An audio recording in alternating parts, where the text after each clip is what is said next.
Gracias. Entonces vamos a empezar. Y vamos a empezar con, como les decía, algunos de los argumentos de las frases que con mucha frecuencia escuchamos, ¿verdad? Entonces, una de las que escuchamos es esto: no hay que criminalizar el aborto.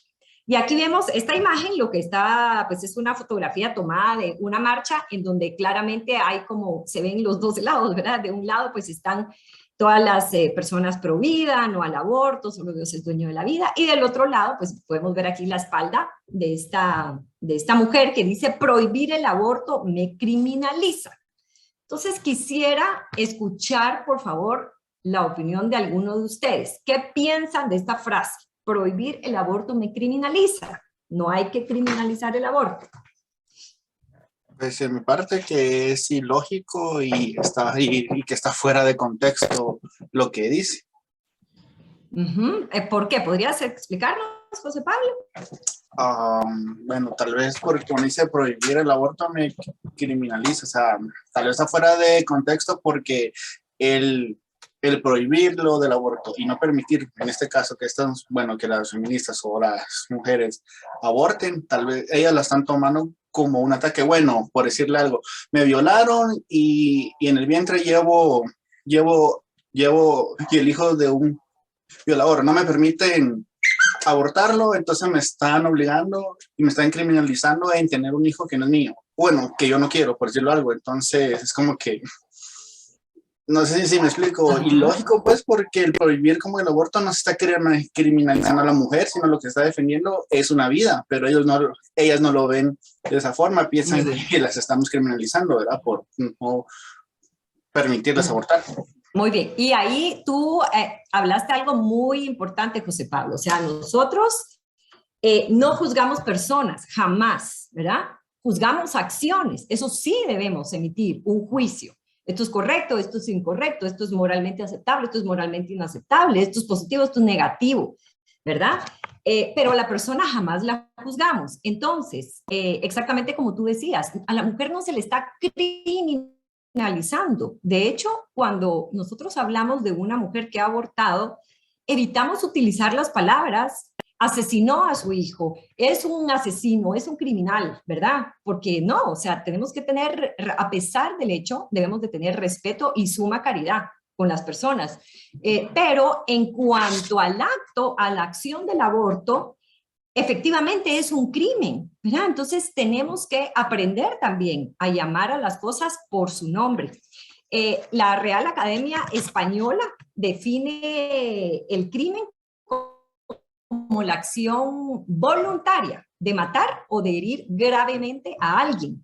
Entonces, el aborto es eso, es una acción voluntaria de quitarle la vida a otro ser humano, ¿verdad? Entonces, efectivamente sí es un crimen. Entonces, tenemos que estar claros, ¿no?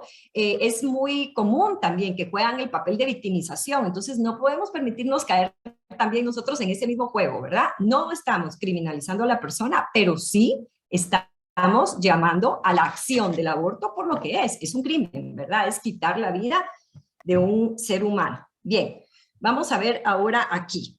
Les voy a presentar esta siguiente y quiero que me den su opinión. A ver, tal vez otra persona para que participen más. Guillermo de Sentis, él posteó ya hace algún tiempo, o sea, lo puso en Twitter. Estoy en contra del aborto, pero a favor de su despenalización. No creo que debamos meter mujeres a la cárcel, creo que debemos apoyarlas de tal forma que nunca sientan la necesidad de abortar.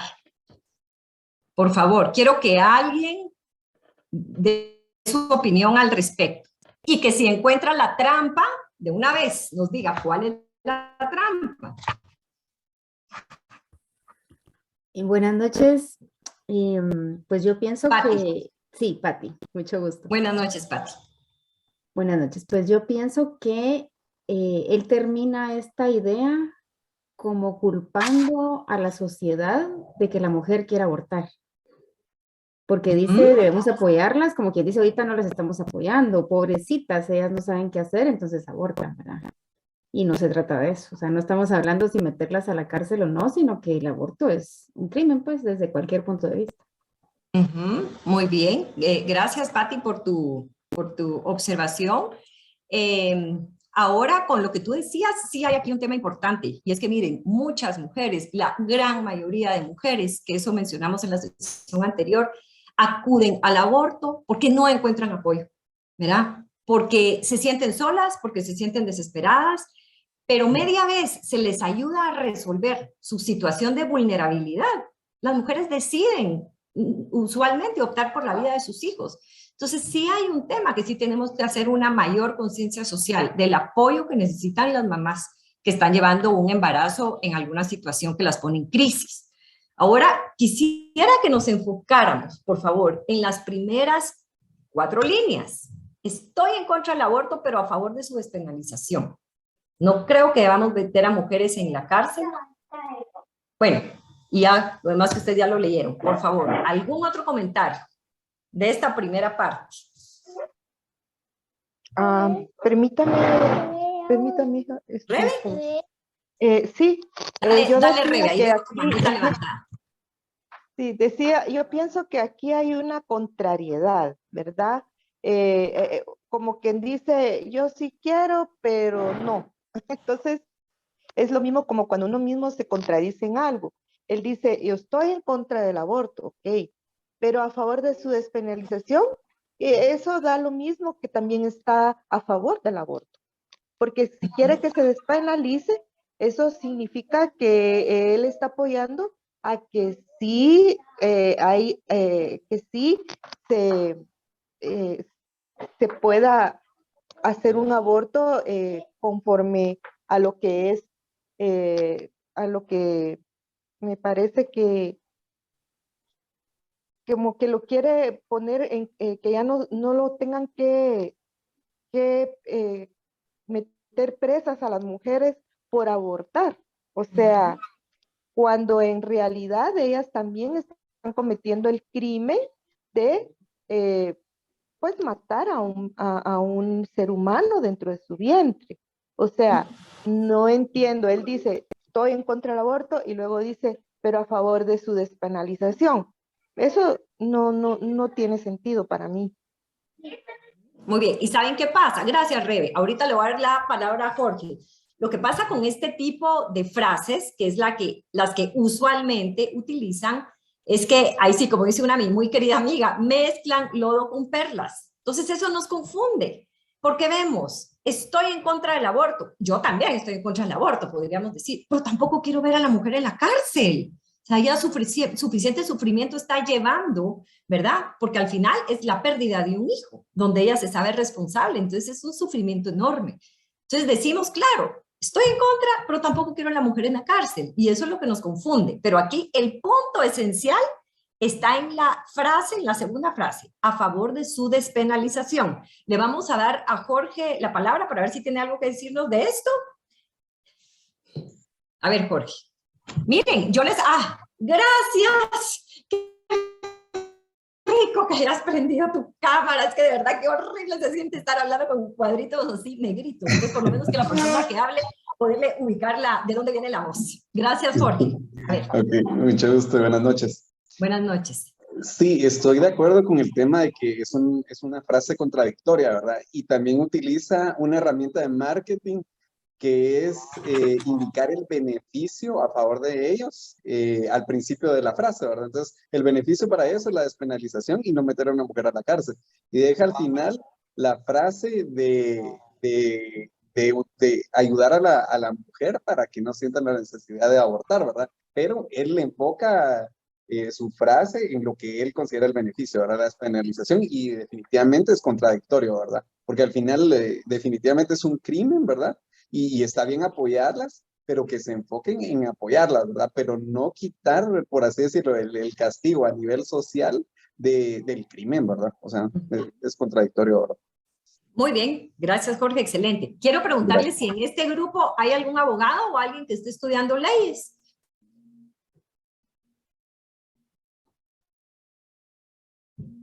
¿No?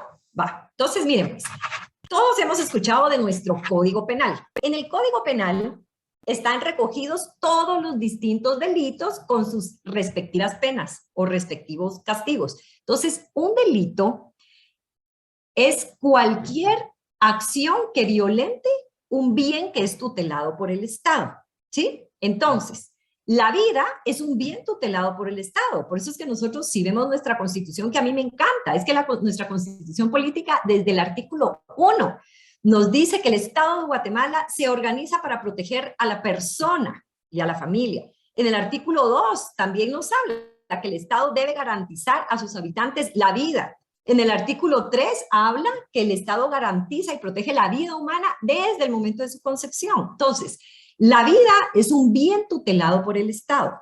Entonces, el aborto es un crimen porque violenta un bien tutelado por el Estado. Pero, ¿cuál es aquí el engaño con esta frase de despenalizarlo?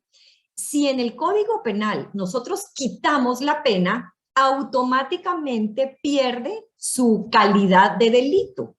¿Sí? Es decir, sería absurdo tener descrito un delito si no va a tener ninguna pena. O sea, yo le quito la pena y en automático deja de considerarse un delito. Es como, por ejemplo, decir el abuso sexual está penado por la ley. En el Código Penal está, ¿verdad? El abuso sexual está penado por la ley. Sí, pero le vamos a quitar la pena. No hay ninguna pena. El violador puede ir por ahí violando, que no hay ninguna pena. Entonces, ¿qué pasa? Que si no se penaliza, automáticamente pierde su calidad de delito. Y esta es la primera parte de la legalización, o sea, el primer paso es despenalizar. Y media vez se consiguió despenalizar, legalizar está así de cerquita, ¿verdad? Entonces tenemos que tener cuidado con esto porque es muy fácil engancharnos el sentimiento y decir, claro, yo tampoco quiero una mujer en la cárcel. Y de hecho, en el movimiento Pro Vida tampoco estamos pidiendo, por eso fue que con esta ley, esta iniciativa de ley, ¿cuál fue? 5272, que se hizo tan, verá, que ahora se retomó y todo este asunto, o sea, las personas pro vida no queremos que se aumenten penas de cárcel. O sea, queremos efectivamente como sí, dice bien al final, queremos apoyarlas de tal manera que nunca sientan la necesidad de abortar, que no se sientan solas, pero no estamos pidiendo que se aumenten penas. Y de hecho en Guatemala no ha existido en toda la historia una sola mujer que haya estado en la cárcel cumpliendo una condena por el delito del aborto, ¿verdad? Hay otras maneras de resarcir el daño que se ha aplicado también en otros países, trabajo comunitario, etcétera, pero se busca no llevar a la mujer a la cárcel, sino ayudarla, ¿verdad? Bien, ahora vamos a ver el siguiente argumento. Legalizar el aborto no te obliga a abortar. Entonces aquí miren esta pancarta. ¿Estás en contra del aborto? Pues no abortes, ¿verdad? Nadie te está obligando. Tienen razón, nadie te está obligando, ¿verdad? Pero ¿qué piensan ustedes de esto, de este argumento? Legalizar el aborto no te obliga a abortar. Quiero escuchar.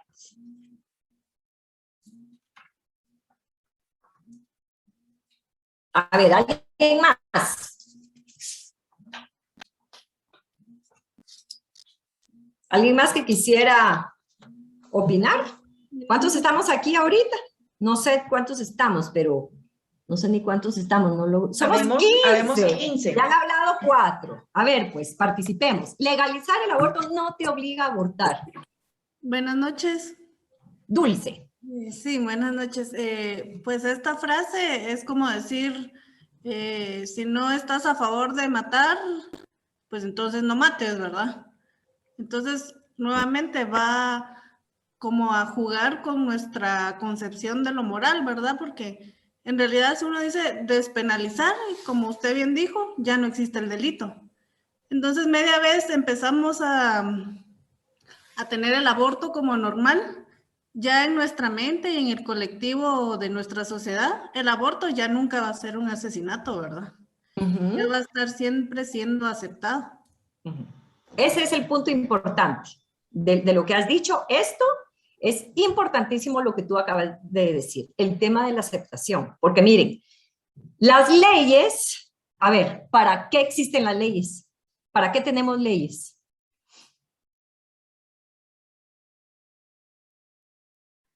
Para cumplirlas. Para cumplirlas, pues se espera que se cumplan, pero ¿para qué son hechas las leyes? Para tener un régimen, unas reglas de qué es lo que se debe o lo que no se debe hacer. Muy bien, exacto. De alguna manera las leyes están hechas para garantizarnos a nosotros los ciudadanos que el Estado va a procurar que se resguarden nuestros derechos fundamentales. Y eso es algo positivo. Entonces, cuando aparece una ley en sí misma ya lleva una connotación positiva, ¿verdad? De hecho, hay personas que dicen, si es ley es bueno, ¿verdad? Y por lógica uno creería así, ley es bueno. Pero ya bien sabemos que no todas las leyes son buenas y nosotros tampoco estamos obligados a cumplir una ley dañina a la persona, ¿verdad? Que no respeta su dignidad. Pero entonces, ¿qué es lo que pasa? Que como se saca una ley, ¿verdad? Entonces, primero, solo con el hecho que se apruebe una ley, ya hay un mensaje social que se está transmitiendo, ¿sí? O sea, se está transmitiendo ese mensaje de que es ley, puede ser positivo, está aprobado, ¿verdad? Y yo quiero enseñarles esto, porque miren, a mí de verdad, pues se los dije la vez pasada, me gusta usar ejemplos de México, porque es un país hermano muy cercano y con costumbres similares, pero quiero que vean lo que sucedió en México. En México se despenaliza el aborto en el 2007, ¿sí? En el 2007 se realizaron 4.799 abortos. Y ahora veamos 10 años después, ¿sí? 10 años después se abortaron 33,000 niños, ¿verdad? Entonces, si hacemos el cálculo, este aumento corresponde a un aumento del 687%. Aumentó la tasa de abortos. Entonces, que no nos vengan con cuentos de que es legal, pero nadie te está obligando. No, es que no nos obligan directamente, porque a nadie lo están llevando con las manos amarradas a abortar, pero ese mensaje social ya es como, ¿cómo diría? No sé, como suavizador de conciencia. Y como decía aquí, ¿quién era? Se me olvidó. Bueno, pero como nos acababas de decir, es el tema que empieza esa aceptación social. Además, cuando una ley es aprobada, no es de que se aprobó la ley y se engaveta y nunca más se supo de la ley, no, menos este tipo de leyes que traen, o sea, tienen todo un paquete de financiación exterior, ¿verdad? Del extranjero que están tratando de cumplir una agenda de control poblacional. O sea, estas leyes, ¿qué pasa? Se aprueban e inmediatamente se empiezan a accionar todos estos distintos mecanismos del Estado para que la ley se cumpla, se promueva, se ponga al fácil acceso, ¿verdad? Al acceso a la población. Entonces, ¿qué es lo que sucede? El Ministerio de Educación empieza a dar a través del Currículum Nacional Base todos estos temas, los mete como derechos sexuales y reproductivos y se les empieza a enseñar a los niños desde que son pequeños que tienen la posibilidad de acceder libremente al aborto, a la anticoncepción abortiva, a la esterilización, a lo que ellos quieran, porque son sus derechos sexuales y reproductivos. Fue lo que lamentablemente pasó hace como 10 días en México. O sea, eso fue terrible. La Corte Suprema de Justicia aprobó una ley, ¿verdad? En donde los niños de 12 años para arriba pueden abortar sin el consentimiento de sus padres y sin ni siquiera el conocimiento. Es decir, cualquier persona podría llevarlos a abortar o ellos mismos, que los padres no tienen ni por qué enterarse. Entonces, ¿qué pasa? Se acciona a través del sistema educativo. Se acciona a través del sistema de salud, obviamente. Este es el principal. ¿Por qué? Porque en los puestos de salud, en los hospitales públicos, se empieza a dar el servicio del aborto. El seguro social empieza a ofrecer el aborto. En el interior, el entrenamiento a comadronas para que puedan realizar el aborto. Y empieza, pues como les digo, como que a orquestarse toda esa dinámica, digamos, todo ese engranaje del Estado para facilitar el aborto. Entonces, al final, ¿qué pasa? Que tenemos esto, como esta gráfica, estos incrementos que son terribles, ¿verdad? Pero terribles. Entonces, inicialmente se da a nivel público, pero a los poquitos años se empieza a presionar a nivel privado y vemos cómo, lamentablemente, pues en países que ya nos llevan algunos años adelante con estas leyes, hay colegios evangélicos, colegios católicos o de alguna otra religión que son obligados a impartir estos temas, ¿verdad? Hay médicos en el sector privado que son obligados a practicar el aborto y atropellan y pasan por encima de su objeción de conciencia. O sea, la objeción de conciencia es ese derecho que tiene la persona en este caso, de poderse negar a practicar, a realizar algo porque es contrario a sus principios. o a sus creencias, o a su filosofía de vida, lo que sea, ¿verdad? Entonces, ¿qué pasa? Atropellan la conciencia de las personas que se oponen, ¿verdad? Bien, ahora eso es exactamente lo que le pasó a este médico. Yo no sé si ustedes supieron este caso fue un caso sonadísimo. Es el doctor Rodríguez, es Leandro Rodríguez Lastra. Él es un argentino ginecólogo que en el 2017 estaba trabajando en un hospital público, llega de emergencia una muchachita de 19 años con 5 meses de embarazo y ya llevaba un aborto en proceso. Y entonces él, como bien decía aquí nuestro estudiante de medicina, conociendo claramente su vocación al servicio de la vida de sus pacientes, ¿qué es lo que hace? Estabiliza a la patoja que iba prácticamente muriéndose, salva la vida del bebé, salva la vida de la patoja, nace el bebito lo dan en adopción y 2 años después, en el 2019, lo llevan a prisión, le quitan su licencia para ejercer como médico porque dicen que se excedió de su función, ¿verdad? Como un servidor público. O sea, que pasó por encima de sus responsabilidades como médico, ¿verdad? Cuando su responsabilidad como médico era la responsabilidad de salvar la vida de esos 2 pacientes que tenía frente a él, ¿verdad? Entonces fue llevado a prisión, ¿verdad? Porque en ese momento en Argentina sí era legal, o sea, sí se podía abortar legalmente en caso de violación, y esta jovencita había dicho que había sido violada, ¿verdad? Entonces lo meten a prisión. Y a mí me encantó esto, que fue una frase que él dijo, y él dijo, yo soy un médico, mi trabajo consiste en curar a veces, aliviar a menudo, acompañar siempre, pero matar nunca. Nunca, ¿verdad? Y de este caso de él se escribió un libro, ¿verdad? Y en este libro a mí me pareció interesante el título que le pusieron, porque el título era ¿Desde cuándo salvar una vida se convirtió en un delito? Ay, perdón, aquí no sé por qué se fue algo de mi imagen, ¿verdad? ¿Desde cuándo salvar una vida se convirtió en un delito? Entonces, así de al revés están queriendo poner las cosas, ¿verdad? Bien, ahora vamos a ver otro argumento. Aborto legal y seguro para no morir. Miren, esto es típico, y estas son de las cosas que siempre ve uno ahí que rayan en las paredes, ¿verdad? Aborto legal y seguro para no morir. ¿Qué es lo que quieren hacer? Están intentando que en nuestra mente, ¿verdad? Asociemos que si es legal va a ser seguro. Entonces, ¿qué nos dicen? Las mujeres embarazadas están muriendo porque tantas están tratando de abortar clandestinamente que están muriendo. Entonces, mejor legalicemos el aborto. ¿De dónde se sacarán los datos? Yo no tengo idea de dónde se sacarán los datos, porque la evidencia y las estadísticas nos dicen totalmente lo contrario. Y lo que se ha visto a lo largo de los años es que los países que tienen leyes más restrictivas en cuanto al aborto son países en donde hay menos muertes maternas. Y por el contrario, los países en donde es ilegal el aborto son los países en donde se dan las tasas más altas de mortalidad materna. A mí me llamaba la atención, este es un dato que ya está algo, hay otros mucho más actuales, pero este dato, que es un dato que sacó, para mí es valioso porque lo sacó la División de Población de Naciones Unidas, ¿verdad? Entonces, en este dato, aquí nos decían, las muertes maternas se miden por cada 100,000 mujeres, ¿verdad? Entonces, en Irlanda, cuando en ese momento era ilegal abortar, morían 5 mujeres de cada 100,000, ¿sí? Y al contrario, en Estados Unidos, donde sí era legal, morían 17 de cada 100,000. Quiere decir 340% más que en Irlanda, que era ilegal.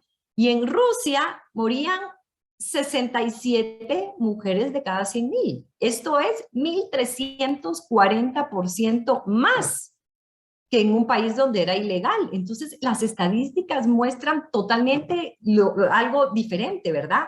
También en el 2016, ¿cómo se llama esto? Es un banco, déjenme ver, aquí lo tenía apuntado porque me pareció muy importante.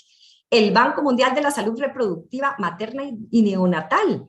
Ellos sacaron un informe, o sea, es el Banco Mundial de Salud Reproductiva, ¿verdad? O sea, toman información de todos los países, ¿verdad? Es algo internacional. Y entonces ellos decían que el 65% de muertes maternas, o sea, mujeres embarazadas, se daban por otro tipo de causas. Es decir, de 6 a 7 mujeres de cada 10 embarazadas estaban muriendo por hemorragias, por diarreas, por sepsis, por infecciones, por cosas que ocurrían por pura falta de cuidados prenatales, porque las mujeres no tenían acceso a buenos cuidados prenatales, ¿verdad? Ese fue del 2016.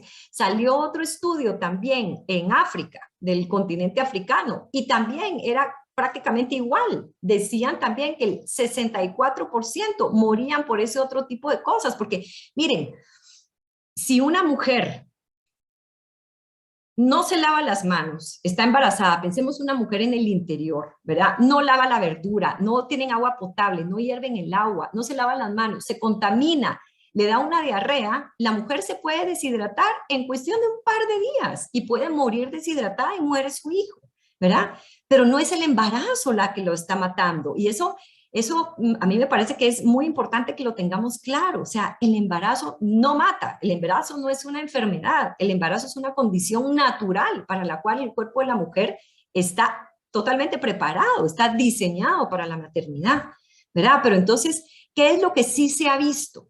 Que hay que mejorar las condiciones no solo en el personal, que hay que capacitar al personal, sino también que cuenten los centros de salud, los hospitales, las mismas comadronas, con cierto equipo mínimo, ¿verdad? Que se pueda facilitar. Miren, a veces hay mujeres que mueren porque no consiguieron un carro o una moto o lo que fuera que la sacara de su aldea para el centro de salud más cercano. Entonces, ¿qué tenemos que mejorar? Los servicios de salud. ¿Verdad? ¿Qué tenemos que mejorar? Saber cómo tratar las emergencias. Mujeres mueren porque tienen hemorragias, llegaron al hospital o al centro de salud y el médico o el enfermero, no sé, que las atendió, no estaba preparado para eso.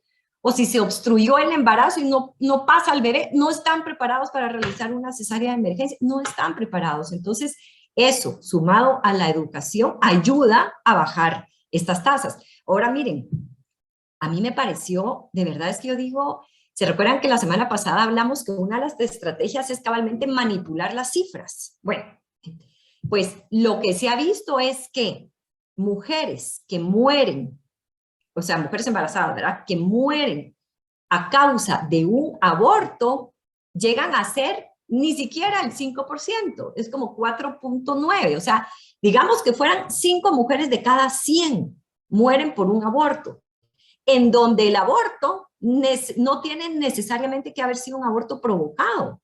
Es que son tan astutos para presentar estas estadísticas que lo que hacen en estos reportes es que juntan, o sea, echan en el mismo canasto las muertes de mujeres por aborto provocado que las muertes de mujeres por aborto involuntario, ¿cómo se llama? Por aborto espontáneo. O sea, digamos una mujer que perdió a su bebé, pero le quedó el bebé adentro y no lo expulsó, no tuvo contracción, no le salió. Después de un tiempo, pues el bebito ya está muerto, ¿verdad? Las células ya no tienen vida, se van a descomponer. Le puede dar una gran infección y puede morir por eso. Entonces, ese caso de esa mujer que murió por un aborto espontáneo también es echado en el mismo canasto de la mujer que abortó deliberadamente a su hijo, ¿verdad? Y lo hacen, ¿por qué?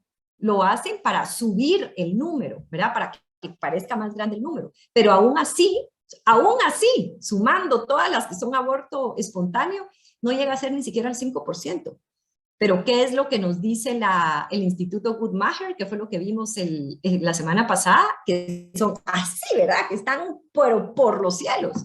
Entonces pareciera que toda nuestra población de embarazadas se está muriendo porque está abortando clandestinamente. Entonces tengamos mucho cuidado con las cifras que nos dan, ¿verdad? Bueno, ahora vamos a ver esto. En mi cuerpo decido yo, ¿verdad? Es mi cuerpo, mi decisión.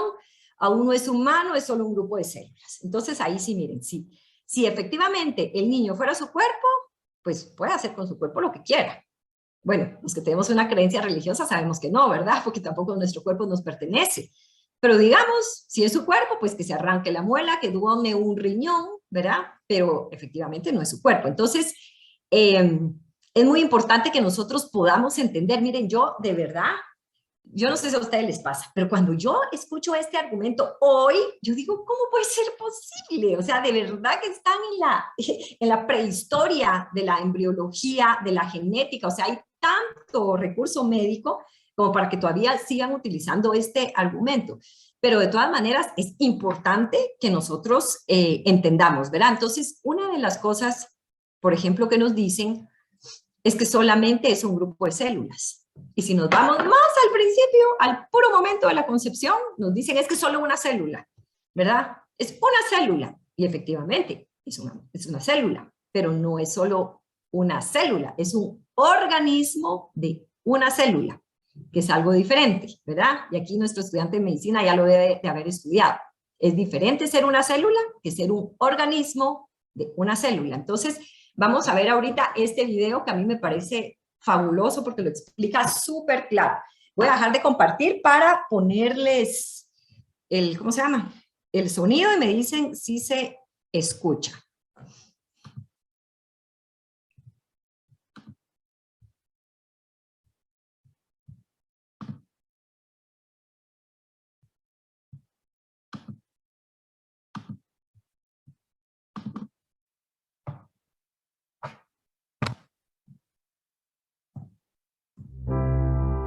¿Escuchan?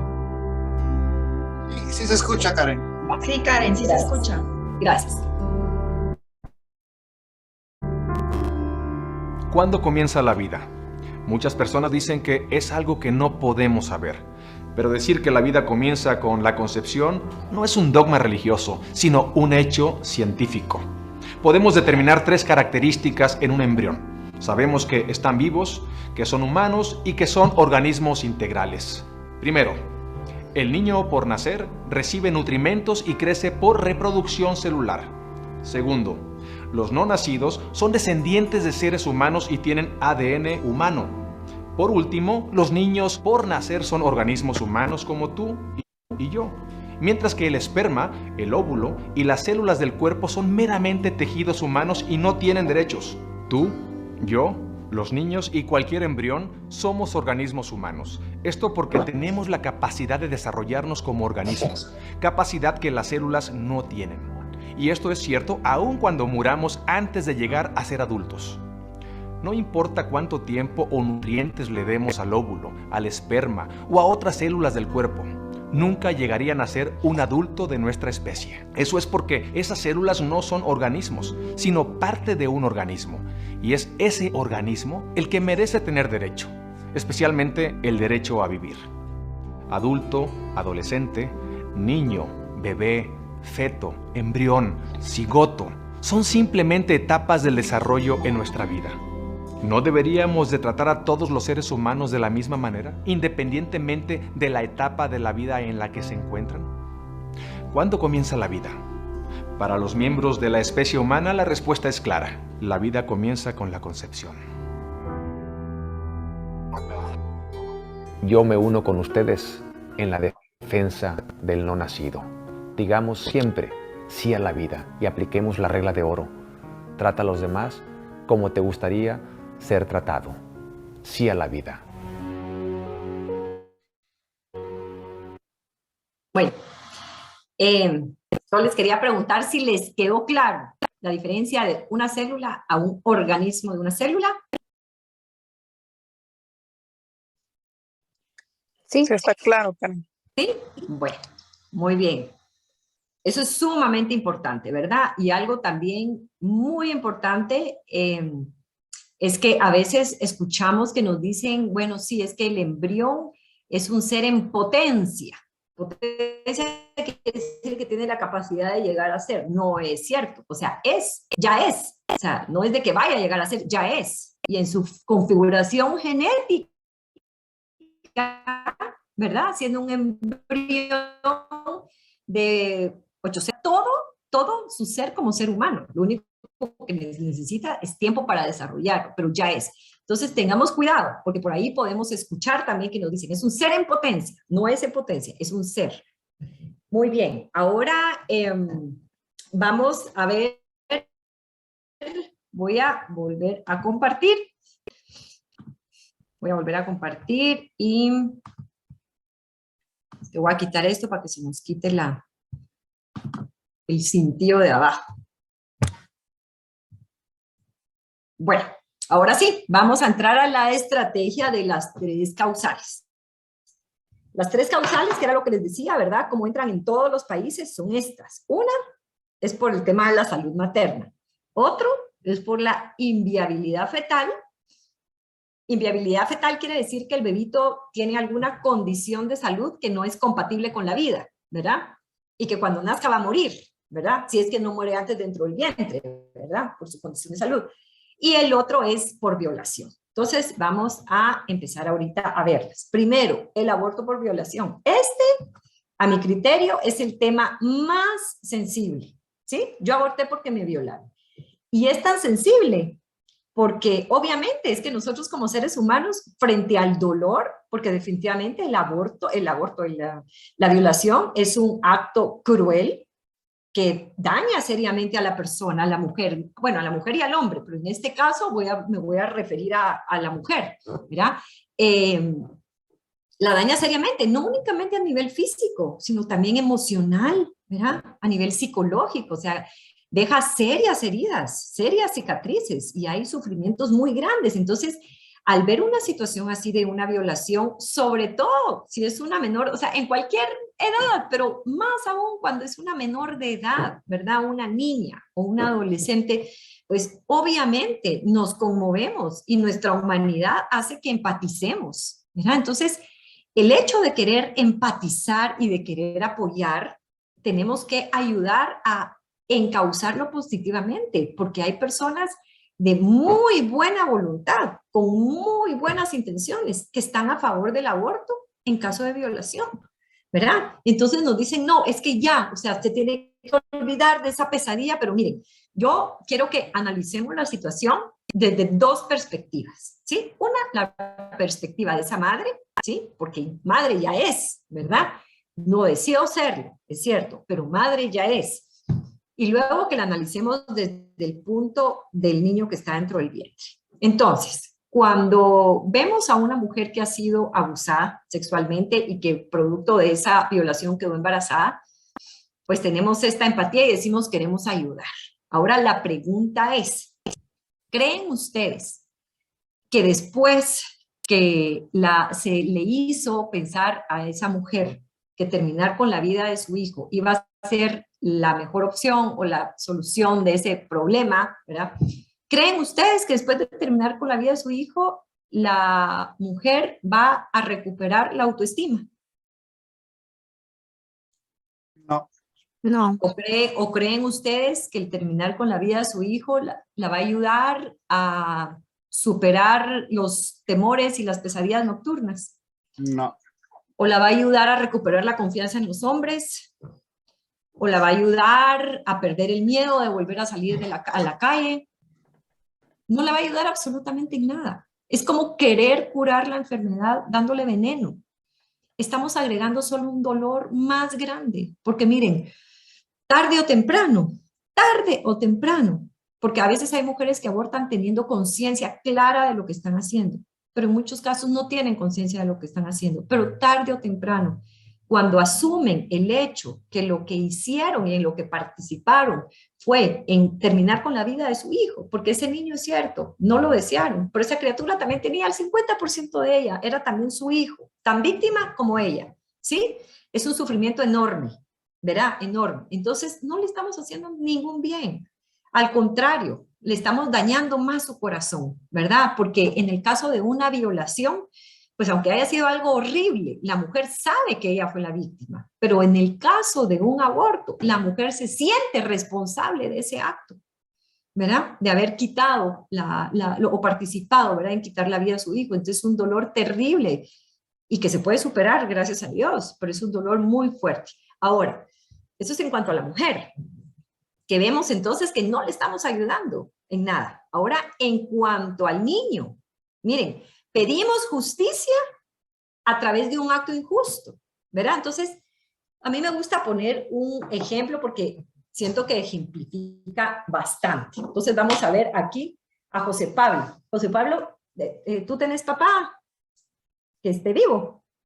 Sí, gracias a Dios, sí. Ah, vale. ¿Cómo se llama tu papá? Braulio. Braulio, don Braulio. Va. Entonces, si no te importa, lo vamos a utilizar solo para el ejemplo, ¿sí? Claro.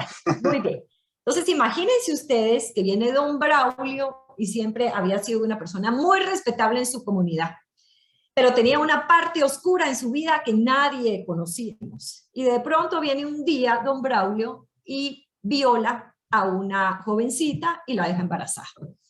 Se da cuenta que lo está buscando la policía, el Ministerio Público, entonces huye, ¿verdad? Escapa, se va a esconder, pasan los días, pasan las semanas, no lo encuentran, entonces llega al Ministerio Público y llegan a tocar la puerta de la casa y dicen, pues como don Braulio escapó, no está, no lo encontramos, nos vamos a llevar a su hijo José Pablo y los vamos a juzgar a él, porque alguien tiene que pagar este delito, o sea, este delito no se va a quedar impune, tenemos que hacer justicia y alguien tiene que pagar. Entonces, se llevan a los tribunales a José Pablo, le hacen todo el proceso, ¿verdad? Todo el juicio, y al final dan la sentencia y le dicen, bueno, lo declaramos culpable y le vamos a dar la pena de muerte. Ahora les pregunto a ustedes, ¿qué piensan de esto? ¿Qué piensan de esto? Que no ver, es miren, justo somos un montón. A ver, ¿sí? Que no es justo porque él no hizo, no cometió la falta. Bueno, pero es que alguien tenía, o sea, él no la cometió, pero alguien tenía que pagar por ese crimen. No se puede quedar impune, pues. Sí, pero no lo hizo él. Ajá.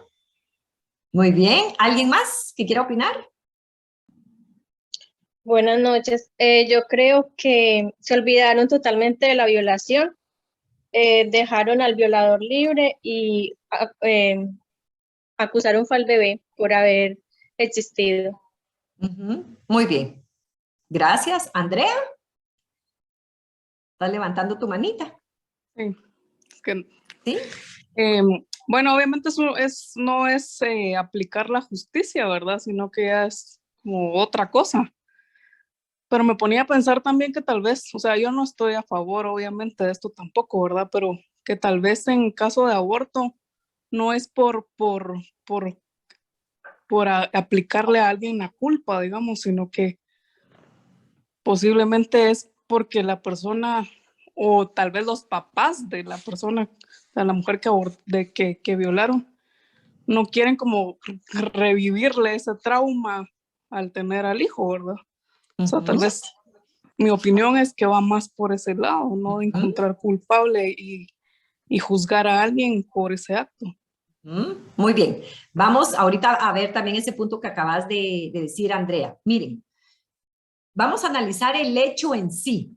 Y el hecho es que el ejemplo que acabamos de plantear es exactamente lo mismo, no sé si le encontraron una relación, pero es exactamente lo mismo que ocurre cuando se legaliza el aborto en caso de violación. ¿Por qué? Se le dio la pena de muerte a José Pablo, que era el hijo del abusador, ¿sí? A él se le dio la pena de muerte y al abusador se le dejó libre, ¿verdad? O en todo caso se le pudo haber agarrado después, pero la pena de muerte se le dio al inocente. En el caso de una violación, de un aborto por violación, ocurre exactamente lo mismo. Estamos dándole la pena de muerte al bebé, que es el hijo del criminal, ¿verdad? Por un acto que él no cometió, ¿verdad? Entonces, se los planteaba así porque quería que vieran el tema tan injusto. Lo que pasa es que cuando uno ya lo ve en personas aquí fuera del vientre, grandes, con las que podemos hablar, es más fácil a veces ver la injusticia, ¿verdad? Pero tan injusto es con un adulto como con un niño dentro del vientre. Ahora, lo que dice Andrea es cierto. A veces hay personas que piensan, bueno, yo que no tenga el hijo de un criminal, porque entonces cada vez que lo vea se va a recordar del niño y se va a recordar del acto. Miren, la mujer que fue violada no necesita ver la cara de una criatura para recordarse del momento de la violación, ¿sí? Eso es algo que va a llevar en su interior y que necesita un profundo apoyo emocional y espiritual para salir adelante. Pero ver la cara inocente, linda, preciosa, de una criaturita. En la gran mayoría de casos, se convierte en un motor para seguir luchando y en un motor para sanar esa herida, esa misma herida de la violación. Yo hace algún tiempo recibí un informe, no sé si es anual o cómo es, pero que me pasaron de Sí a la Vida, que es una asociación que ayuda aquí en Guatemala a mujeres que están considerando el aborto, ¿verdad? Y me llamó tanto la atención que de todas las mujeres, pero de todas las mujeres que llegaron diciendo que habían resultado embarazadas por una violación, prácticamente todas decidieron quedarse a su bebé, porque ahí les daban la opción de ayudarlas con el proceso de adopción, y ni siquiera quisieron darle una adopción, quisieron quedárselo, porque al final cuando ya tienen a su hijo enfrente, se dan cuenta que esa criatura también es de ellas, o sea, es parte de ellas, y en muchos casos así ha sido como que la paz en medio de la tormenta, ese hijo, ¿verdad? Ha sido la luz en medio de la oscuridad, ¿verdad? Y en muchos casos se ha convertido como ese motor para poder salir adelante, ¿verdad? Y recuerdo hace algunos años que hubo aquí en Guatemala el Congreso Internacional Pro Vida, vino Liana Reboledo. Ella pues es una activista a favor de la vida que hace mucha labor en Estados Unidos, y a ella la violaron, creo que fueron 2 o 3 hombres cuando tenía como 12 años. Se la llevaron en una bodega, la tuvieron varios días y la violaron, y ella quedó embarazada. Y cuando pues quedó embarazada, tuvo a su hija, una mujer, y ya cuando la mujer ya era grande, pues ya adulta, recuerdo que ella habló dando su testimonio, y entonces decía como un día, miren con qué mala intención, se le acercó un periodista y le dijo, ¿qué se siente ser el fruto de una violación? Y entonces ella, pues muy acertadamente le contestó, yo no soy el fruto de una violación, yo soy el fruto del amor de mi madre por mí, ¿verdad? Que al final fue esa mamá que dijo sí, ¿verdad? Entonces sí, es posible que en muchos casos los papás crean que haciendo eso va a superar el trauma del aborto, perdón, el trauma de la violación. No es así, no lo va a superar. ¿Y saben qué pasa? Nosotros hemos visto familias destruidas porque al final la mujer carga con un enojo, ¿verdad? Hacia esas personas que la llevaron a abortar, aunque haya sido supuestamente con una buena intención, ¿verdad? Y cuántas familias destruidas, cuántas hijas que no quieren volver a ver hablar con sus papás, porque al final saben que de alguna manera también la influencia de ellos, pues hizo que tomaran esa decisión, ¿verdad? Bueno, miren, vamos a continuar ustedes. Ese es un tema que hay tanto que hablar. Ya son las 8 y nos falta un montón. Entonces, no sé, veo, pero me voy a poner los anteojos porque no veo nada. Andrea, no sé si querías decir algo más o es tu misma manita que sigue levantada de antes. Y aparte... Ay, perdón. Sí, no, está bien, está bien. Sí, gracias. Y aparte está Patti, pero es que miren, aquí hay alguien que está tratando de entrar. Sí, es para eso le decía que era yo, porque tengo que cambiarme de dispositivo. Ah, va, muy bien. Gracias, muy amable.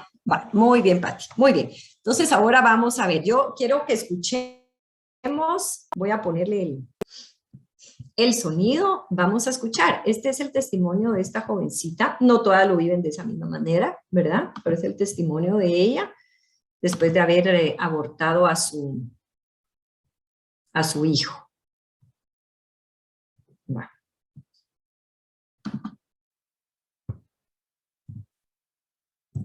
Me dicen si escuchan, por favor.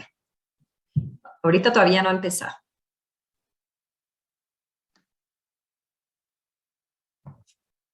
Y bueno, nos Se escucha. Sí, muy bien. Escucha, Gracias. solo tal vez ponerle un poco de volumen, Karen. Muy bien. Ahorita voy a... Hola, buenos días. Yo soy María y quiero compartirles todo el vacío que dejó en mí el haber abortado. Es un dolor inmenso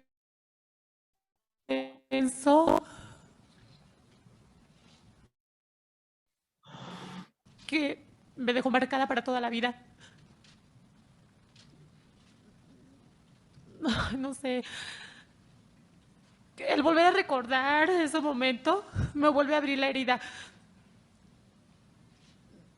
quiero compartir que yo quedé muerta en vida.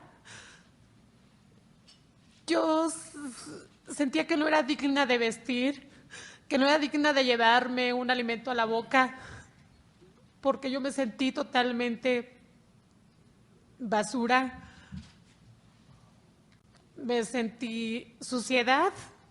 Yo decía, ¿cómo es posible que yo haya matado a mi propio bebé? Y pues estoy aquí porque lo que menos quiero es que haya tantas almas inocentes, tantos bebés que no se pueden defender y que sufran, que haya madres que sufran lo que yo estoy viviendo. Yo, gracias a Irma, encontré un consuelo, pero bien pude haber atentado en contra de mi vida si no las hubiera encontrado a tiempo. Y por esos bebés que no tienen voz, por esos bebés estoy aquí. No sé, no tengo palabras para manifestar todo lo que siento. Y yo creo que todos podemos hacer algo por esos bebés, por esos seres inocentes. Y dentro de todo lo malo, igual a lo mejor en un momento pensó mi bebé que yo era de lo peor, porque sí lo fui en ese momento. Pero ahora con esto, quiero que él esté orgulloso de mí, de que a través de mí, que en algún momento fui de lo peor, que él sepa que hay una madre que quiere defender más vidas, que quiere defender a esos bebés que no tienen voz. No sé. Por ejemplo, yo decía, o sea, hay una niña que dice, no, es que yo fui violada, esto y lo otro. Que se encontró con una persona, pues, que le hizo daño, ¿no? Pero, digo, bueno, fue un patán la persona con la que se encontró en su camino, pero ella hubiera sido peor, ella hubiera sido una asesina de su propio bebé, que es lo peor. Yo creo que un violador no es tan malo como una madre asesina. Eso sí lo tengo presente. Por eso es lo que hacemos con nuestros bebés. Pero sí. Miren, voy a dejar esto ahí. Para mí, esta última frase, o sea, es una frase tan fuerte porque cuando ella dice, el otro hombre sí fue patán, fue un violador, pero la mujer fue una madre asesina. Imagínense ustedes el dolor tan horrible, o sea, espantoso que una mujer carga en su corazón, ¿verdad? Porque, por eso les digo, nosotros jamás vamos a llamar a una mujer que fue asesina, jamás. Pero ellas en su corazón saben que de alguna manera fueron parte en la muerte de ese hijo. Entonces, no sé, yo cuando a veces escucho que dicen, no, es que no estaba preparada para ser mamá, sí, pero es que el tema era que ya era mamá, lo único es, y ahora sigue siendo mamá, lo único es que su criatura ya no está viva, ¿verdad? Sigue siendo mamá de un hijito muerto, y en cuya muerte se siente responsable. Entonces, esto es un dolor tremendo, ¿verdad? Que no nos vengan con el cuento que es por el beneficio de la mujer se merece algo mejor que esto. Bueno, vamos a continuar ahorita. Entonces, esto es entonces en el caso de la causal en caso de violación. Vamos a continuar ahorita con el siguiente causal, ¿sí? Karen, hay una pregunta, pero no sé si la dejamos para de último en el chat. Perdón. A ver. Hay una pregunta en el chat, te la leo. Ahorita te la leo. Por favor. Tengo una duda. ¿El hijo de un violador puede convertirse en violador o criminal? ¿La tendencia criminal es hereditaria? ¿Hay estudios que avalen esta teoría?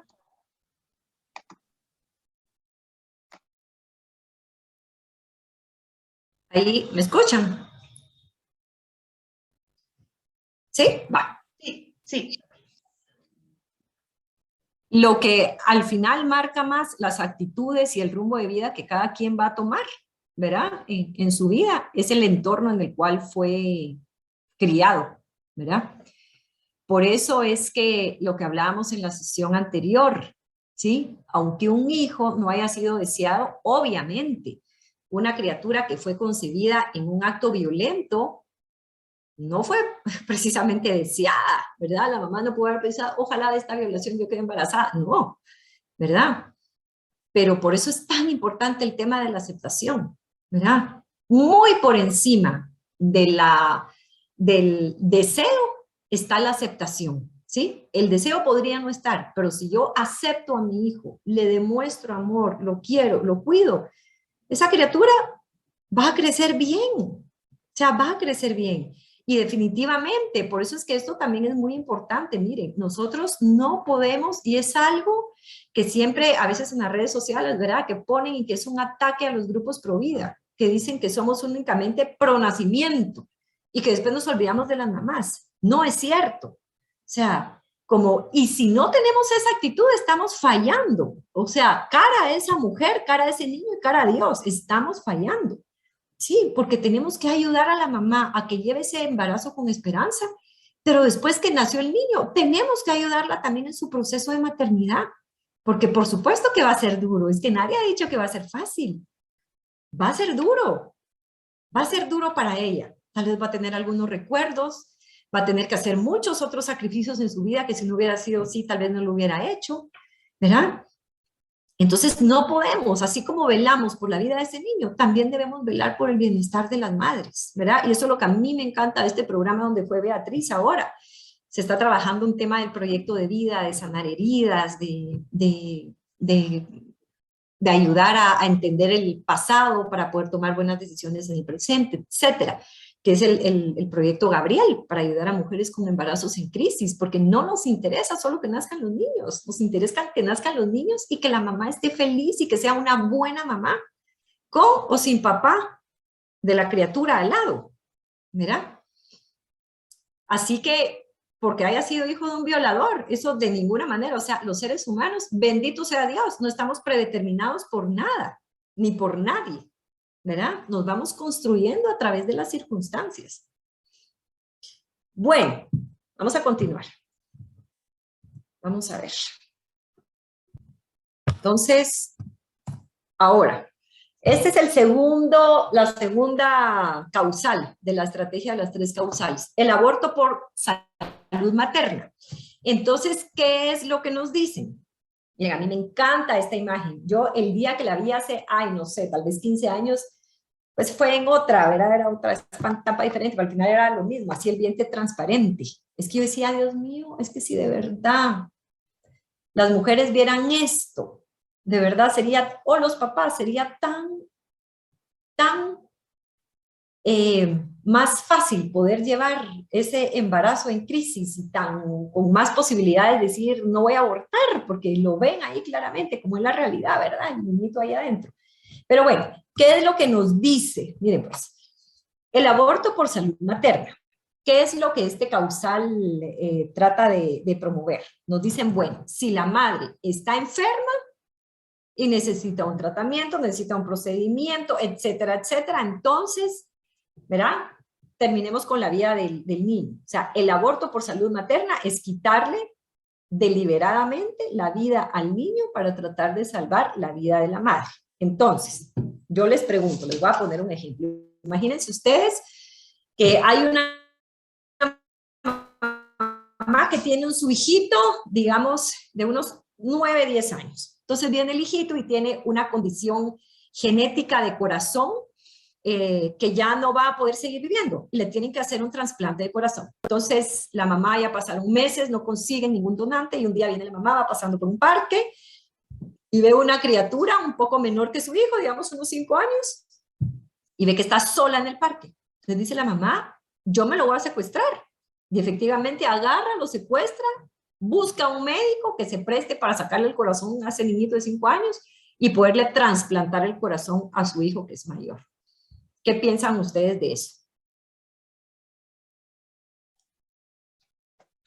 Primero que es un poco incierto, porque antes de hacer un trasplante de corazón, viendo lo primero del lado de salud, no todos son compatibles. Entonces, primero sería algo ilógico. Pues bueno, tal vez ella piensa que sí, pero puede ser que el corazón de ese niño no le vaya a hacer, por como lo que dije antes, ¿verdad? Entonces sería como que un acto también injusto, porque mató a un ser inocente pensando que sí le podía salvar la vida a su hijo, pero cuando realmente no se puso ya a pensar que no podía, posiblemente no podía ser compatible. Y ahora imaginémonos, porque tú aquí dijiste algo, José Pablo. Dijiste, sería algo injusto porque le está quitando la vida a un niño sin haberse puesto a considerar que de repente el corazón no era compatible. ¿Y qué pasa si el corazón sí fuera compatible? ¿Cambiaría algo la rectitud de esa acción? No. Y si el corazón sí fuera compatible, es que aquí el punto no es, al que quiero llegar, no es si es compatible o no. O sea, tú como buen estudiante de medicina tenés un punto médico, ¿verdad? Es posible que no haya compatibilidad. Pero al punto al que quiero llegar es a la acción injusta, porque estamos eliminando la vida de un menor para intentar salvar la vida de un mayor. Lo mismo exactamente ocurre en el aborto por salud materna. Estamos eliminando la vida de un menor para intentar salvar la vida de un mayor, que en este caso la madre. Entonces, ¿qué es lo que propone este aborto por salud materna? Es ir directamente, quitar la vida del niño para procurar la salud de la madre. Entonces, miren, este tema es bien delicado. ¿Por qué?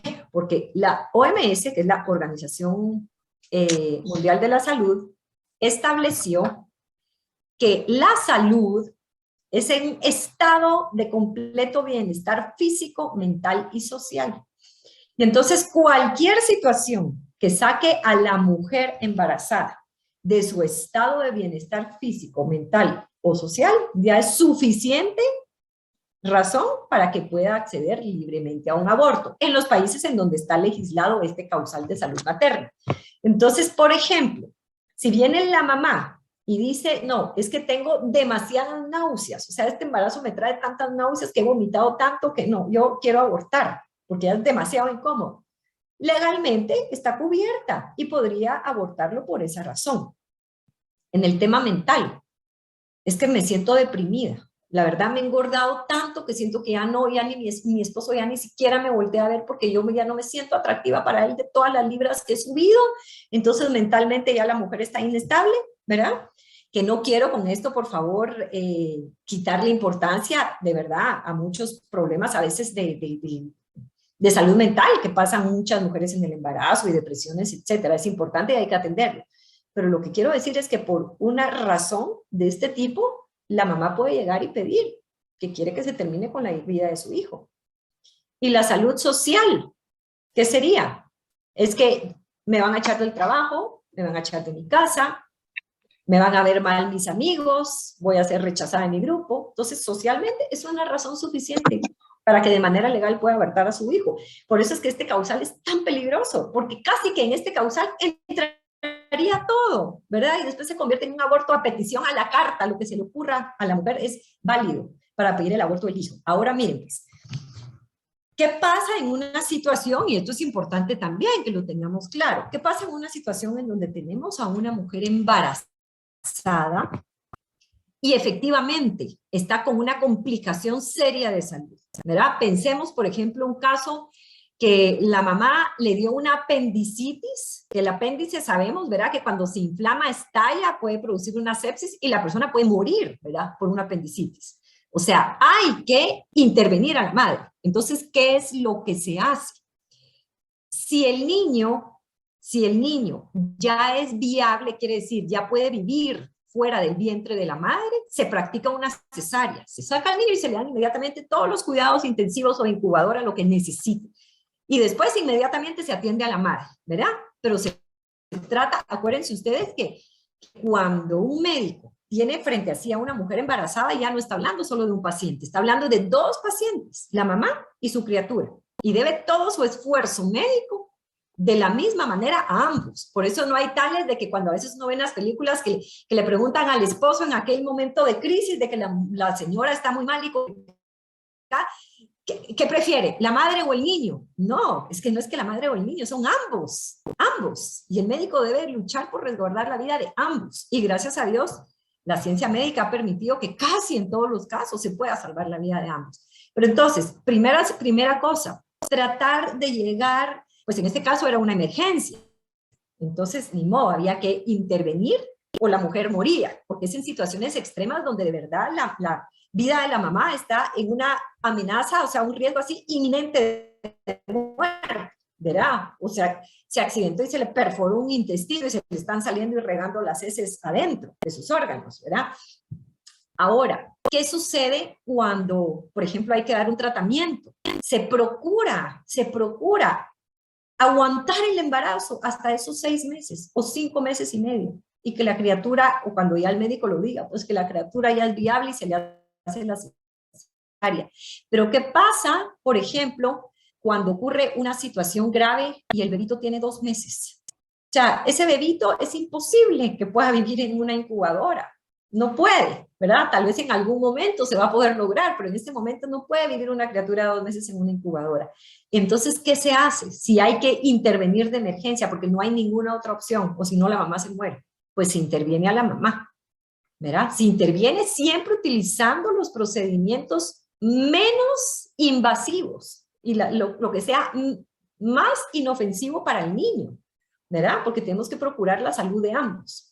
Y si, como un efecto indirecto, el bebé muere, pues va a ser una situación muy triste, ¿verdad? Pero digamos, legalmente no hay ninguna pena, ¿verdad? No hay ninguna, pues sí, penalidad, ni al médico ni a la madre, porque el aborto no se estaba buscando. O sea, a diferencia de lo que nos plantea el aborto por salud materna. El aborto por salud materna es decir, llegar, quitar la vida al niño para tratar la salud de la madre. Esto es otra cosa. ¿Sí? Esto se llama aborto indirecto, que fue como un efecto secundario, ¿verdad? Igualmente, cuando hay tratamiento, se trata de dar lo más inofensivo. Hay mamás que incluso se han negado a tratamientos de cáncer, por ejemplo, porque saben que le va a hacer un daño a su hijo, ¿verdad? Y esperan pues ya hasta ese momento de los 6 meses de poder practicar una cesárea. Bien, ahora el segundo, el último, que es el aborto por inviabilidad fetal. Entonces dicen, bueno, de todas maneras el bebito viene con una condición que no es compatible con la vida y va a morir. Entonces yo cuando escucho esto, yo digo, bueno, si de todas maneras ya se sabe, aunque uno no sabe, porque a veces hay condiciones que piensan que son incompatibles con la vida y dan sorpresas que viven años, ¿verdad? Yo digo, si la persona piensa que va a morir, ¿por qué simplemente no dejar que muera en el momento natural, o sea, de forma natural, ¿verdad? ¿Por qué quitarle la vida? Yo digo, si nuevamente lo sacamos dentro del vientre a una persona que ya exista aquí, ¿verdad? Y pensemos, por ejemplo, ahorita en nuestro papá. Tenemos nuestro papá que está súper mal de cáncer. Entonces yo podría pensar, bueno, como igualmente se va a morir, pues mejor le adelanto la muerte. No, ¿verdad? No es como un perrito que uno dice, ay, no, ya tiene un tumor y que no sufra y lo llevo a dormir. No, es un ser humano. Entonces, ¿qué hacemos? Acompañamos hasta el final, acompañamos con amor hasta el final, hasta que Dios diga hasta aquí, ¿verdad? Entonces, miren, lo delicado también de este causal es que inicialmente cuando tratan de meterlo en alguna legislación ponen casos extremos, o sea, un niño anencefálico, o sea, no se le desarrolló cerebro. Obviamente, un niñito sin cerebro no puede vivir, ¿verdad? Va a vivir poco tiempo, ¿verdad? Pero ¿qué pasa? Que luego, y de todas maneras ahí es reprobable el aborto también, pero ¿qué pasa? Que después este causal se extiende a cualquier situación de salud. Entonces, porque un niño viene con espina bífida, porque un niño le falta un bracito, porque un niño tiene labio leporino, porque un niño tiene escoliosis, porque un niño viene con algún síndrome, por ejemplo el síndrome de Down, ¿verdad? Hay países como Finlandia donde ya no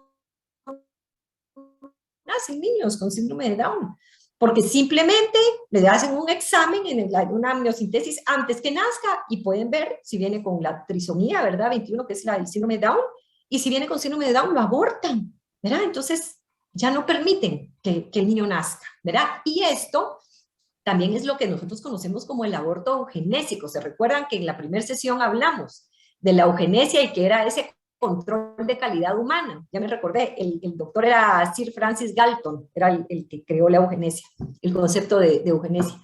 Bueno, entonces, la eugenesia lo vemos aplicado aquí. ¿Por qué? Porque las personas que tienen algún tipo de incapacidad, alguna minusvalía, algún retraso mental, ¿verdad? Son considerados así, como que fueran ciudadanos, bueno, no ciudadanos, sino personas de seres humanos de segunda. Entonces no se les da la posibilidad de vivir. Y esto es algo terrible, ¿verdad? Bien, entonces este es el último causal. Ahora miren, independientemente del causal que se use, siempre se va a dar de forma gradual. O sea, ustedes jamás van a ver en un país que nunca ha permitido el aborto, nunca van a escuchar que digan, bueno, estamos pidiendo el aborto a los 9 meses. Jamás, ¿verdad? Siempre se empieza así. Primero es en las primeras 12 semanas, que es como esta criaturita que vemos aquí en la primera imagen. Media vez ya se aprobó en las 12 semanas, solo es cuestión de tiempo. Y ya viene después el siguiente trimestre y después ya aborto por nacimiento parcial, ¿verdad? Que eso a mí me parece, todo el tema del aborto es algo horrible, pero esto es una cosa de verdad monstruosa, porque la mamá inclusive puede llegar ya en trabajo de parto, ya dilatada, y en ese momento le practican el aborto y le quitan la vida a su hijo, ¿verdad? Entonces, la gradualidad no elimina la crueldad. Es tan cruel un niño de 9 meses como una criaturita de un día o de un segundo, ¿verdad? Al final es lo mismo, estamos quitándole la vida a al mismo ser humano. Bien, quiero por favor que vean este mapa. Este es el mapa mundi de la situación actual del aborto, ¿verdad? Así es como está el aborto al día de hoy, ¿verdad? Entonces está ahí por colores. Entonces, los rojos es que está prohibido, el aborto prohibido en su totalidad. Si ustedes ven, es que espanta. Miren, son tan poquitos los países que tienen el aborto prohibido en su totalidad, pero tan poquitos. Algunas islas por ahí, pero son tan poquitos, ¿verdad? Después los anaranjados, que es que está permitido para salvar la vida de la madre. Los amarillos, que es para conservar la salud.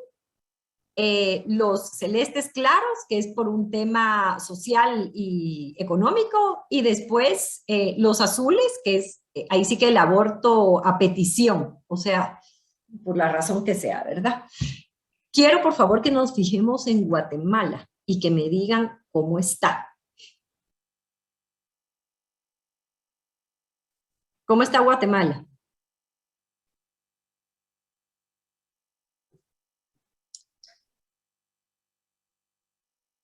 No está despenalizado. A ver, miremos aquí, miremos según el mapa, porque esto, miren pues, esta es una artimaña de los movimientos feministas también, entonces por eso es importante que ustedes lo conozcan. Según este mapa, ¿cómo estamos en Guatemala? Prohibido el aborto. No, según este mapa, a ver tú, José Pablo, no, vas a decir algo, ¿verdad? ¿En rojo?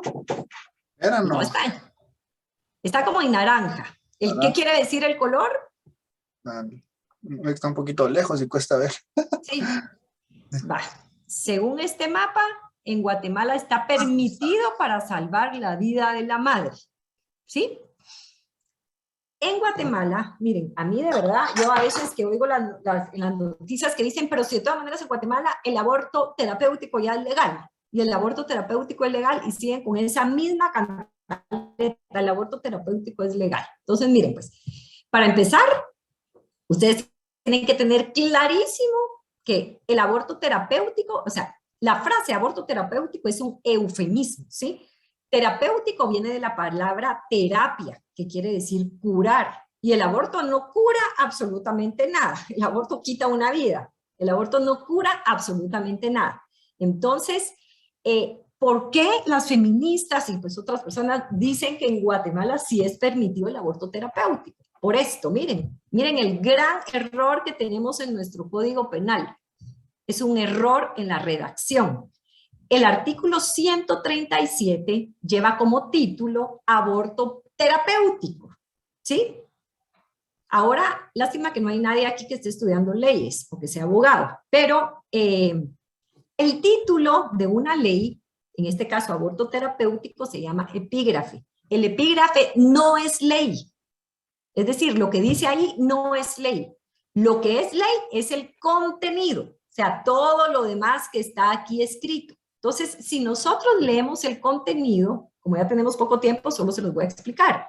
Dice que si es necesario, lo que hablábamos anteriormente, intervenir a una mujer que está embarazada, ya ha tenido el diagnóstico de por lo menos 2 médicos, ¿sí? Hay un peligro serio para la vida, inminente para la vida de la madre. Se han agotado todos los otros recursos, ¿verdad?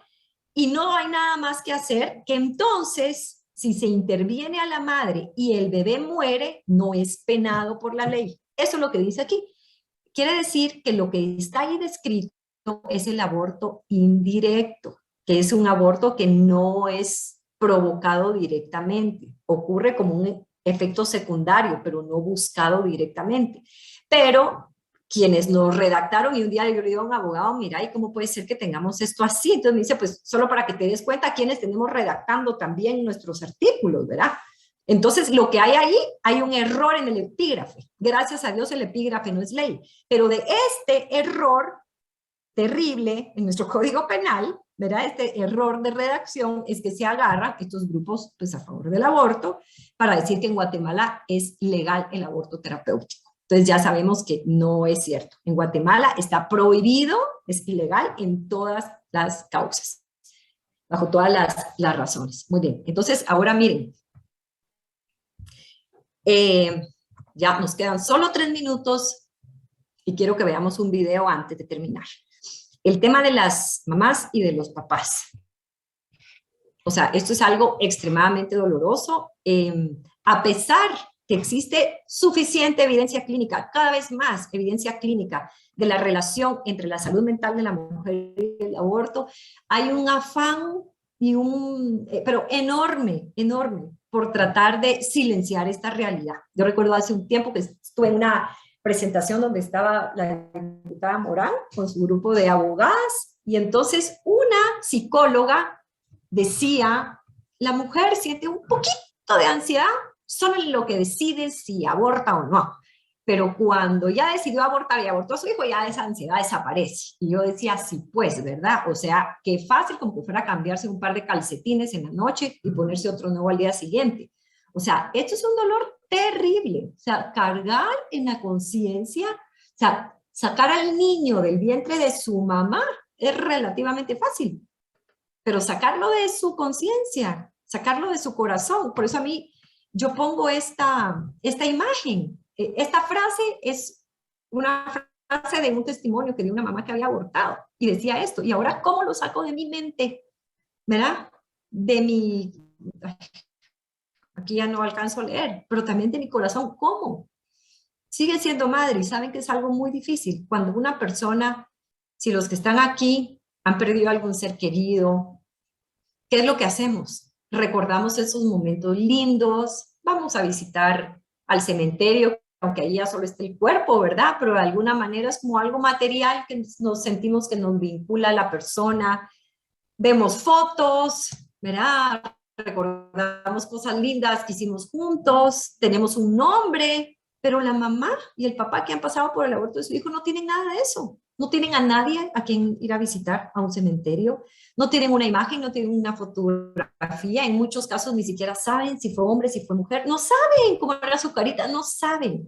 Y eso hace que el proceso también sea bien difícil de asimilar. Y este dolor del aborto es algo que la mujer lleva en silencio, porque no es algo aplaudible, ¿verdad? O sea, las mujeres suelen sentirse extremadamente avergonzadas, y en los centros de ayuda para la mujer hay un reporte que dicen que más o menos tardan entre 5 a 12 años, 5 a 12 años para romper ese silencio y para poder contarlo, ¿verdad? Porque es un dolor que llevan ellas solas, ¿verdad? Entonces empiezan a tener muchos sentimientos de tristeza, depresiones, ansiedad. Hay muchas mujeres que dicen que creen que sus hijos siguen vivos, los escuchan el llanto, creen que siguen vivos porque están perdidos o están en alguna parte de la casa que no los encuentran, sueñan con niños despedazados, sueñan con sangre, muchas experimentan todos estos, se me fue ahorita el nombre, pero son como los detonadores, ¿verdad?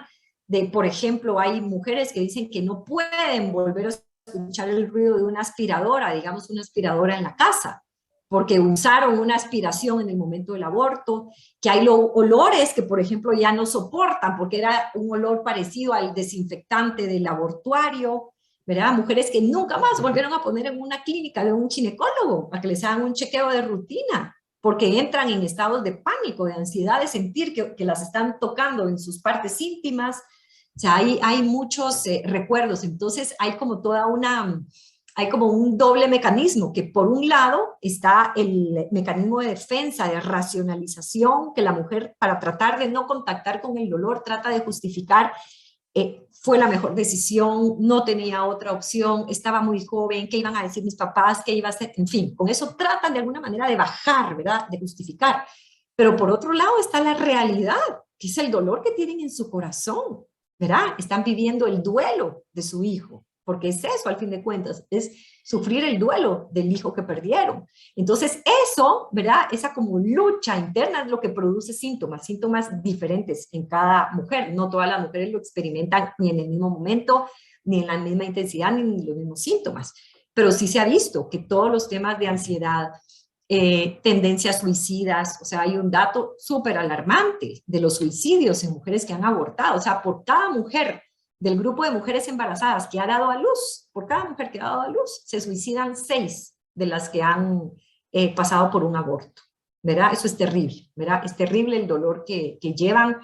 Tienden a morir más rápidamente en enfermedades comunes. ¿Por qué? Porque todo ese dolor emocional no únicamente afecta a las emociones, o sea, somos un todo, somos cuerpo y alma, ¿verdad? Entonces nuestras emociones dañan, o sea, afectan también nuestro cuerpo. Entonces tienden a tener el sistema inmunológico más débil, se enferman más fácilmente, tienden también a morir en accidentes mucho más que la población de mujeres en general, consumo de drogas, consumo de alcohol, el aislamiento social, a veces ya no quieren juntarse con su familia, juntarse con sus amigos, tienen muchas conductas de evitación, entran también a veces en relaciones autodestructivas, o sea, con hombres que las agreden, porque de alguna manera es como, no sé si recuerdan en el testimonio que dio la jovencita que acabamos de escuchar, que ella decía, no me sentía digna de vestir, me sentía basura. Entonces, de alguna manera es como latigarse a sí misma, porque fui tan mala. Entonces, realmente es horrible, porque es como un ciclo de desesperanza donde sienten que el hijo no las va a perdonar, si tienen una creencia religiosa, que Dios no las va a perdonar, y ellas tampoco se perdonan a sí mismas. Entonces, es muy importante ayudarlas a pasar por un proceso de sanación, porque si no, esto realmente es un dolor enorme, ¿verdad?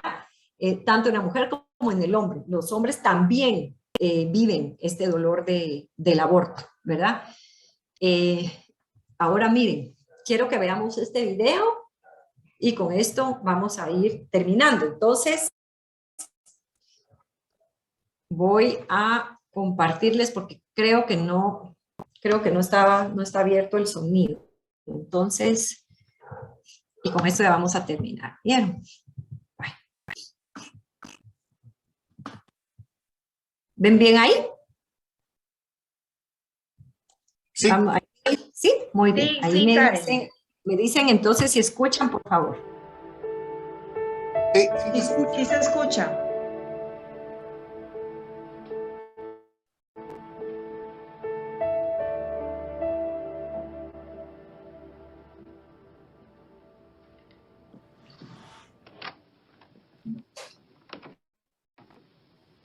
Happy birthday to the birthday boy. Good morning to the birthday boy. The birthday boy won't wake up on his own birthday. I guess I'm just going to have to open up all his presents without him. I'm up. I thought that might wake you up. Okay, blow him out. Awesome. Okay, how about some chocolate chip pancakes? With whipped cream? I think I can make that happen. Then what? Then we can do whatever you want. I'm gonna find a rocket ship. Nice. You know where we can do that? Where? At the park. Houston, are we ready for takeoff? Ready. In 5, 4, 3, 2, 1. Ignition!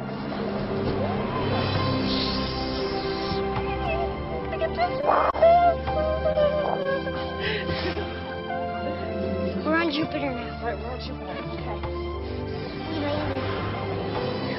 Why don't you? Oh, Jupiter does not have any gravity. Okay. Oh.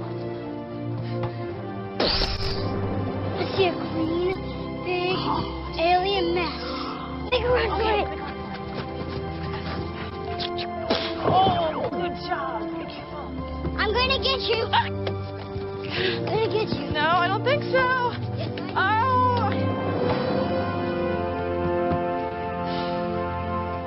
I love you, Mom. I love you, Aaron.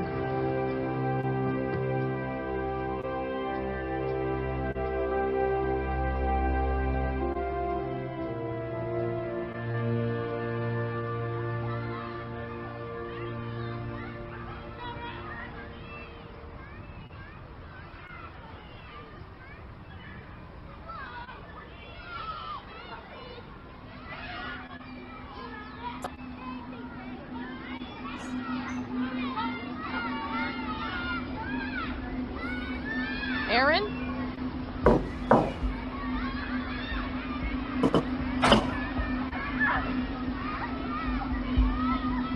Aaron?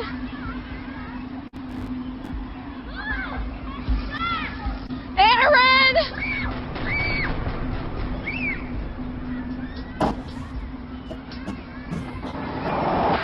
Aaron!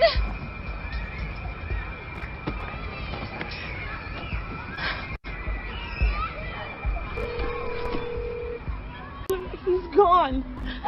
What happened? He was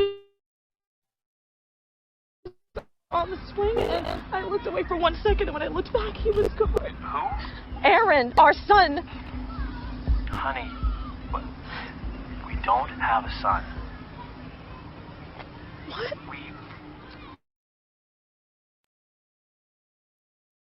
We decided not to have it. That's not possible. Look, we have this conversation every year. I'm sorry. I didn't realize it was today.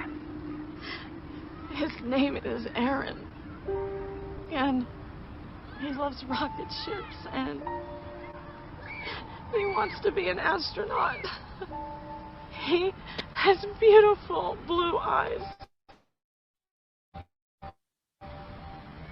He called me Mom, and he told me he loved me. And today's his birthday.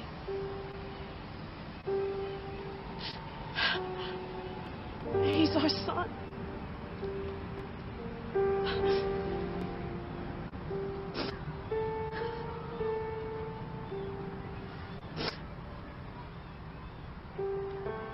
I love you, Mom.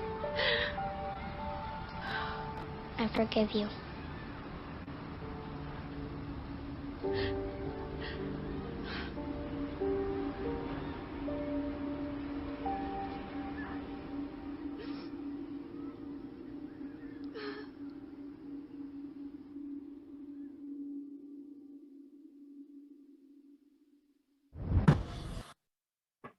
Bueno, entonces quisiera solo pedirles si pueden abrir todos un momento su micrófono.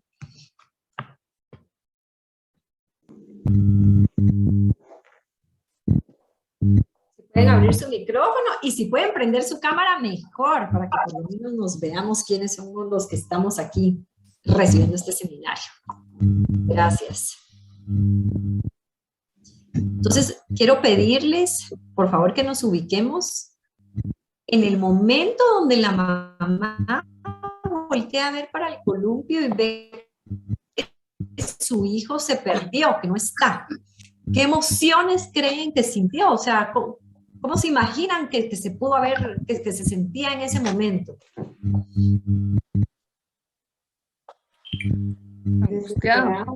Angustiado. Destrozada. ¿Qué más? Con sentimiento de culpa. Con pánico. Esas son las emociones que suelen tener las madres cuando toman conciencia del acto del aborto de su hijo, ¿verdad? Se sienten culpables, se sienten con miedo, se sienten con angustia, con temor, ¿verdad? Desconsoladas, que no hay una salida. ¿Y qué creen ustedes que esa madre en ese momento de estar sintiendo esas emociones, si ustedes estuvieran enfrente de ella? O sea, ¿qué creen que necesita? ¿Qué necesita de parte de ustedes? Cabal lo que le dice su hijo, que la perdona, ¿verdad? Eso es parte del proceso de sanación, sentir el perdón, ¿verdad? Es vivir el duelo, es experimentar el perdón y luego la aceptación. Pero ¿qué necesita de parte de nosotros? O sea, nosotros no vamos a llegar, digamos, a perdonarla, pero nosotros como personas externas, digamos, ¿qué necesita de parte nuestra? Yo creo que necesita que uno la escuche, porque a veces uno en su cabeza maquina muchas cosas y al expresarlas es como una forma de terapia, de sanación. Entonces creo que necesita sentir, que uno la escuche, que uno dé también palabras de aliento, de consuelo. Exacto. Sentir apoyo, sentir que se le entiende, ¿verdad? Sentir, alguien dijo ahí, no sé quién fue, que no se le juzga. Yo lo dije. Sí, eso es demasiado importante, extremadamente importante, porque cuando esta pobre mujer finalmente rompió el silencio y decidió contarlo a alguien y que venga una persona y le diga, eso hiciste, no, ¿verdad? O sea, nuevamente va a levantar una pared, ¿verdad? Es tan negativo decir eso como decirle, ya debiste de haberlo olvidado, fue hace tantos años, fue lo mejor que pudiste haber hecho. ¿Por qué? Porque con ese comentario también estamos anulando sus sentimientos, ¿verdad? Entonces, yo quería dejarlos con esto, porque sí, en la causa Provida tenemos que ser defensores de la vida del bebé, pero también defensores de la vida de la mamá, de ambos, ¿verdad? Y si no lo estamos haciendo con alguno, estamos fallando. Y ser muy misericordiosos, ¿verdad? Aquí en la pantalla yo les voy a dejar ahorita estos datos. Uno nunca sabe, miren, de verdad, en qué momento nos encontramos a una persona que pasó por esto. ¿Verdad? Que se da a personas que han pasado por el aborto, hombres o mujeres, ¿verdad? Es totalmente anónimo, ¿verdad? Es privado, o sea, no es una terapia, es un acompañamiento pastoral en donde se siguen pues ciertas fases, ciertas etapas, ¿verdad? En cada mujer o en cada hombre dura diferente esto, ¿verdad? Pero lo importante es saber que no se van a sentir juzgadas, que se van a sentir queridas, apreciadas y que va a ser un espacio como seguro, tranquilo, donde van a poder hablar. Y las personas que las atiendan, pues también son personas que, ahí sí que con la gracia de Dios, ¿verdad? Y toda la formación que han llevado, pues también están preparadas para poderlas apoyar. Entonces, ahí está el correo electrónico y está también un teléfono de contacto, ¿verdad? Por si lo pueden y les interesa apuntar. Entonces, ahora sí, jóvenes, vamos a terminar y vamos a terminar solo con esta frase. Miren, estar a favor de la vida no necesariamente salva vidas. Emprender una labor pro vida, sí. Creo que por eso es que están todos ustedes aquí, ¿verdad? A lo largo de este seminario, de verdad, Dios va poniendo el llamado en cada quien, ¿verdad? Dios va poniendo el llamado en cada alma y hay algunos que dicen, no, yo quiero cuidar viejitos, ¿verdad? O yo quiero dedicarme a la afectividad en los adolescentes, ¿verdad? Al tema de la pureza, la castidad, o no, a mí me interesa el tema de la pornografía, que ya lo van a ver más adelante, ¿verdad? O yo sí quiero dedicarme a esto de la vida, o yo sí la vida, pero solo las mamás, o sea, como sea, ¿verdad? Bueno, la vida no se puede separar la mamá del hijo, pues, pero lo importante es emprender una labor, sea cual sea, ¿verdad? Llamar, ¿no? A la voz de Dios, que seguramente les pondrá ahí en su corazón a cada uno, ¿verdad? Así que les agradezco muchísimo su tiempo. Otra vez me disculpo porque me pasé 15 minutos y le quité varias diapositivas, de verdad me cuesta demasiado, pero les agradezco mucho su tiempo y ya saben que estamos para servirle, ¿verdad? Como miembros de la pastoral estamos para servirles si ustedes quieren llevar este seminario, esta información a cualquier lugar, ¿verdad? Parroquias, amigos, universidades, grupos de familia, donde sea, solamente nos tienen que contactar y con mucho gusto. Igual si no quieren un seminario completo, solo un tema o algo más específico, ¿verdad? Pues podemos trabajárselos y apoyarlos con mucho gusto. Así que, pues no sé si hay alguna duda antes que cerremos. Voy a... aquí. Si no hay ninguna duda, pues entonces nos despedimos y que pasen una linda noche. Y